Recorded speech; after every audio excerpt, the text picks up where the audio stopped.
Why is it right after I do a whole bunch of rapid fire videos and I think to myself, I need to slow down, that something happens that I'm like, crap, now we gotta talk about that?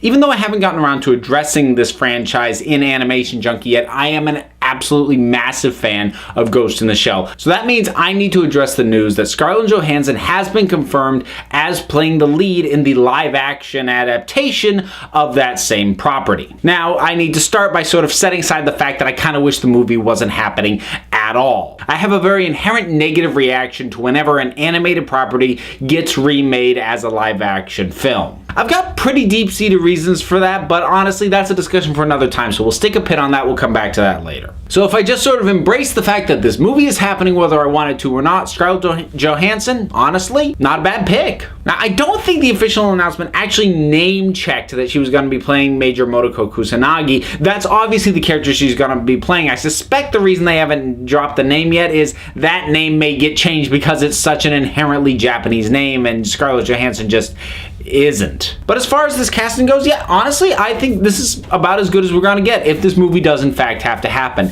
My concerns aren't so much with her, it's actually what story are they going to tell. Because what I'm really worried about is that they're going to actually basically just remake the original story from the manga, which was the basis for that 1995 first film that kicked everything off. And that would be a huge mistake. To explain why, I do have to delve into the ending a little bit, so consider this a spoiler warning. It may end up being completely moot if they don't base it off that story, but warning all the same. If they do that story, which centers around the villain called the Puppet Master, then really, they don't get to use the Major again in future stories. She doesn't die at the end of that story, but she merges with this artificial intelligence and abandons her physical body. So while she's still out there, she is not the central character for future stories, and we don't see her in that same physical form. Now, we have to assume that from a studio perspective, this is intended to kick off a franchise. I mean, it's going to be expensive, and if they're going to sink this much money into it, they're going to want to get more than one film out of the property. Which means they're not going to allow Scarlett Johansson to effectively only be used once and then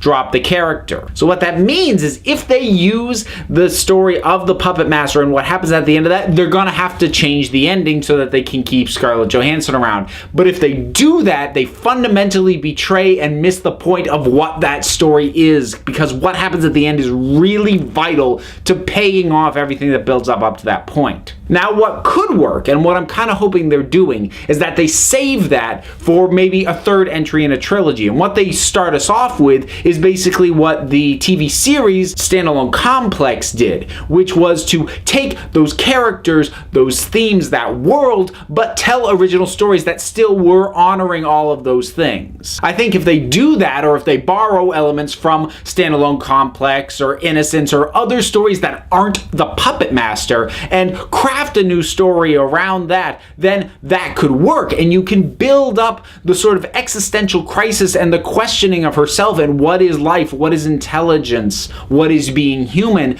the kind of questions that the Major grapples with that cause her to make the decisions that she makes by the end of the Puppet Master story, which, as I said, would actually be a hell of a capper for a third story in a trilogy. Right now, we don't know if that's happening. It is still kind of being referred to as a remake of Ghost in the Shell right now, so that's a slight red flag for me, but it's early enough in the process that maybe, just maybe, that won't be the case. We gotta wait for a bit more. We gotta wait for director, other cast members, but honestly, right now, the big hinge for me is gonna be the story. So those are my thoughts. Funnily enough, not really so much about the casting. I use that as a leaping off point to rant about other things. Anyways, I felt the need to talk about this all the same. Are you familiar with Ghost in the Shell? What is your favorite Ghost in the Shell story or property? Is it the manga? Is it the films? Is it the TV series? Is it the new one, Ghost in the Shell Rise, which actually I haven't caught up on yet? But whatever it is, drop something down in the comments and let's talk about it. Until next time, this council is adjourned.